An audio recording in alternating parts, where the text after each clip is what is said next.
পুরুলিয়া জেলার কাশীপুরের প্রত্যন্ত ধানেরা গ্রামের ফুটবলার রজনী বাউরি ছোটবেলা থেকেই ফুটবল তার শিরায় শিরায় মিশে আছে।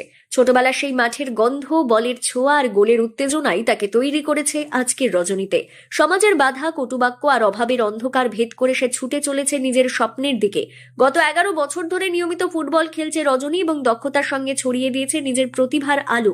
পুরুলিয়া জেলার সীমানা পেরিয়ে রাজ্যের নানা মাঠে নিজের জায়গা করে নিয়েছে সে। আজ রজনী শুধু নিজে খেলেই থেমে নেই।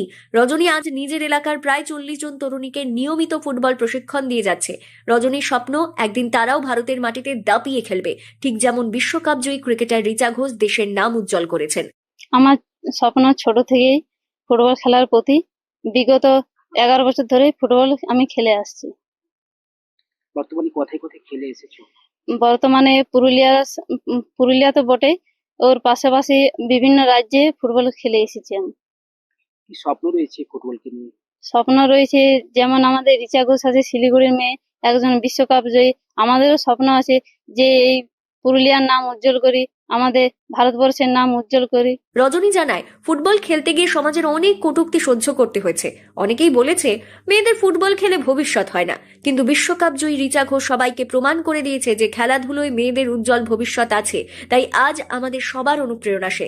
আমরা চাই একদিন তার মতোই ভারতের মাটিতে দাপিয়ে খেলতে, দেশের নাম উজ্জ্বল করতে আমাদের জেলা পুরুলিয়ার নাম।